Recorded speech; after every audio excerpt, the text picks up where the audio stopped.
Welcome back to the math for years. आप लोगों के लिए अपडेट है किस तरीके से क्या आप लोगों को बच्चे बहुत ज़्यादा कमेंट कर रहे हैं यूपी बेसिक शिक्षा वाले, ठीक है, प्राइमरी की, जिनकी भर्ती आनी है, कब आनी कुछ पता नहीं। जिस हिसाब से आपकी स्थिति बनाई जा रही है मुझे तो डर लगने लगा कहीं आप भी शिक्षक वीर ना बन जाए, ठीक है। सेम यही प्रोसेस, इससे भी गंदा प्रोसेस जो है ये अभी हुआ है। आपको मैं बता दूं, एयरफोर्स की वैकेंसी जो आई थी पुरानी, उसका फाइनल भी हो गया था। आपको मैं बता दूं, फाइनल रिजल्ट रोक रखा था उसका, मेडिकल, फिजिकल, रिटन, ठीक है।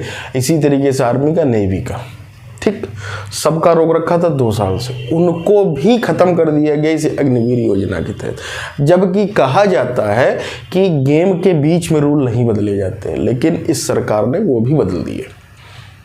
वो तो पुरानी भर्ती थी। आप जिस टाइम से आप अपना वो लाते हैं, नोटिफिकेशन लाते हैं, तभी से तो माना जाएगा, लेकिन इन्होंने पुराना वाला भी ख़त्म कर दीजिए। आप देखिएगा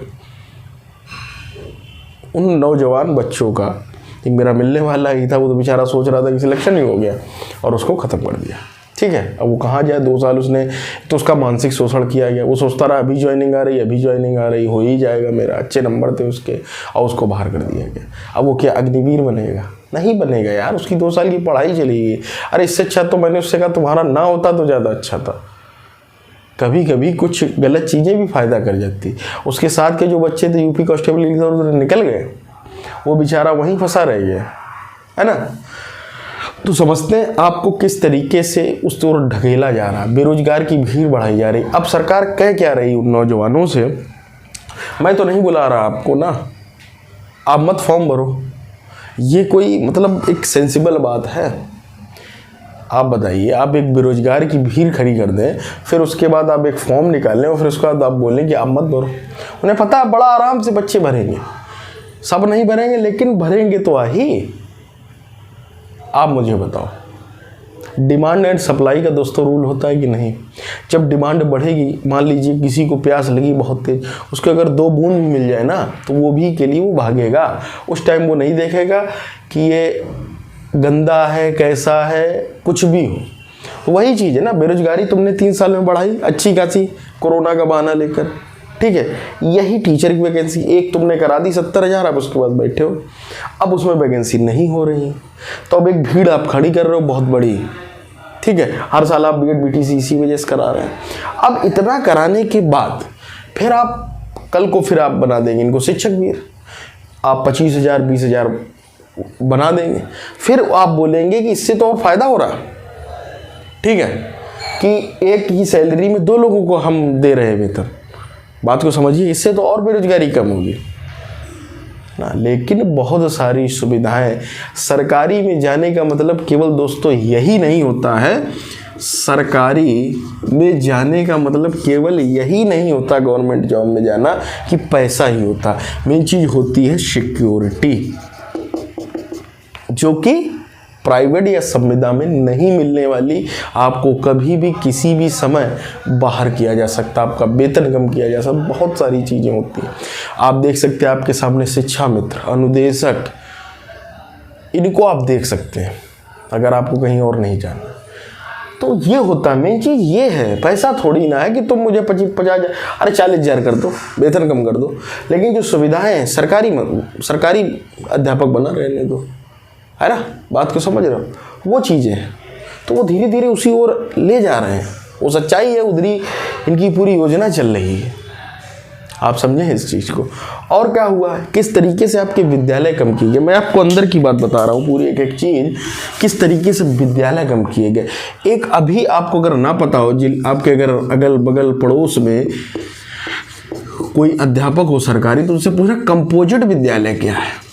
कंपोजिट विद्यालय, ये स्कीम की गई अभी 3 से 4 साल में, ठीक है। तो कंपोजिट विद्यालय में हुआ क्या, मैं आपको बताता हूँ। हुआ क्या, मान लीजिए आप एक ही परिसर में, ठीक है, एक ही परिसर में यदि जूनियर, समझते जाना भाई साहब, जूनियर स्कूल और प्राइमरी चल रहा है अगर एक ही परिसर में, ठीक है, तो उसमें किया कि एक तो इन्होंने हेड का तो पद पहले से ही ख़त्म कर दिया, इस सरकार ने। अब हेड का पद नहीं, इंचार्ज है।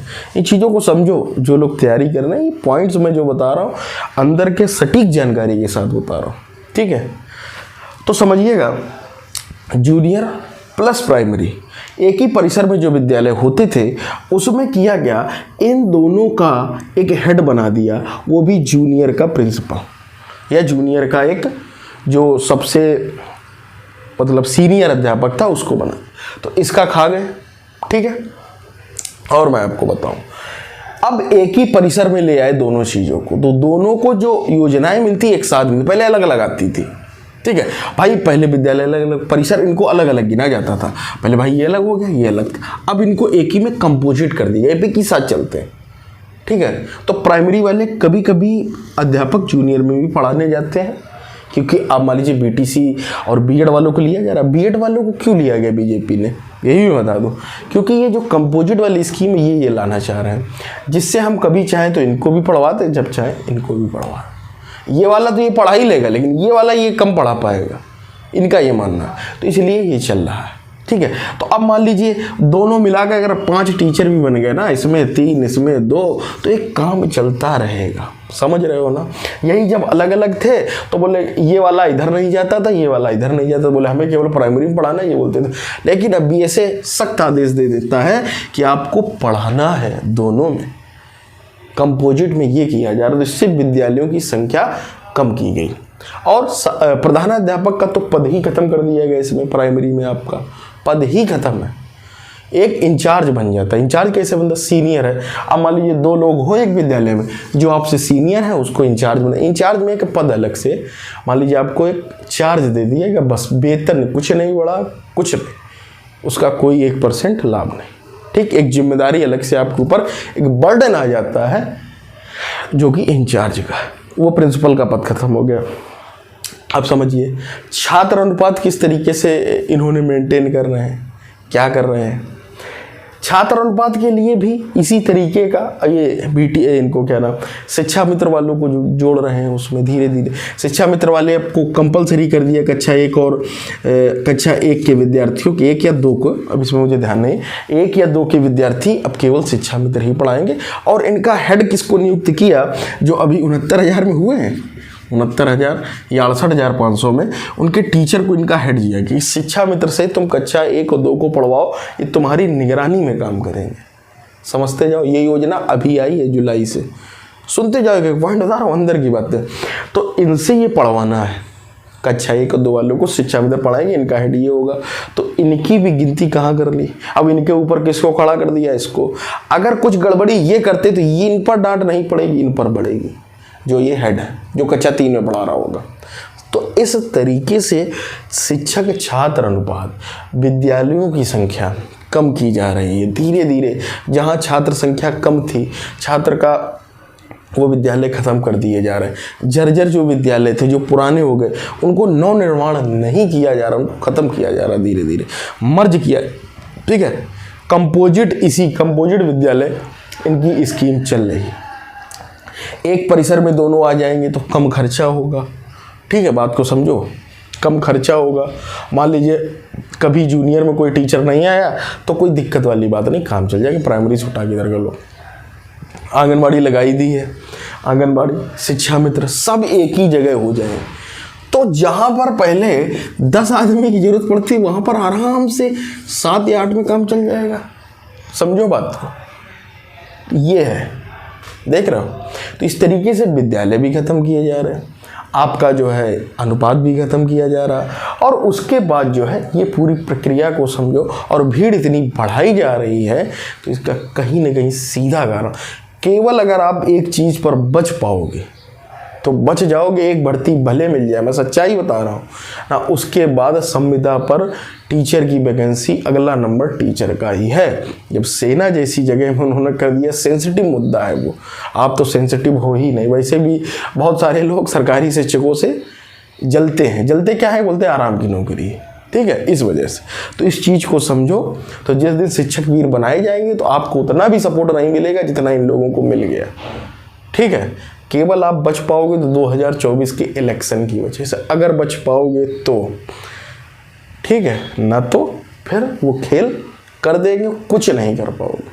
अभी तो यूपी की सरकार में 3 साल मांग, इसलिए हो सके तो जो कुछ है आप जितनी तेज़ी ला पाओ, मांग कर पाओ, किसी भी तरीके से आप अप्रोच करें, दबाव बनाएं, मांग पाओ तो भर्ती मांग लो, नहीं तो भाई साहब बहुत बुरी स्थिति होने वाली है। सरकारी की तैयारी ना करके लोग धंधा और बिजनेस बनाने में लग गए हैं तो ज़्यादा बेहतर रहेगा आगे चलकर, और यही सरकार चाह रही, स्वरोजगार। ठीक है, तो ये चीज़ों को समझो, जिनको समझ में आए वो लाइक करें, वीडियो अच्छा लगे तो शेयर करें। बहुत अंदर की बात और बहुत कॉन्फिडेंस से एक एक पॉइंट आपको समझाया है, कोई नहीं बताने वाला, कोई रिस्क नहीं लेता है सरकार के विरुद्ध बोल रहा। इसमें मैंने कहीं सरकार के विरुद्ध नहीं बोला है, ये जो चल रहा है केवल आपको बताने की कोशिश की है कि सरकारी योजनाएं इस तरीके से आप डाइवर्ट हो रहे हो और इस तरीके से आप लोग शिक्षक वीर बनने के लिए आगामी समय में तैयार हो जाए। मिलते हैं दोस्तों, अगले वीडियो में जुड़े रहिएगा। मैथमेटिक्स।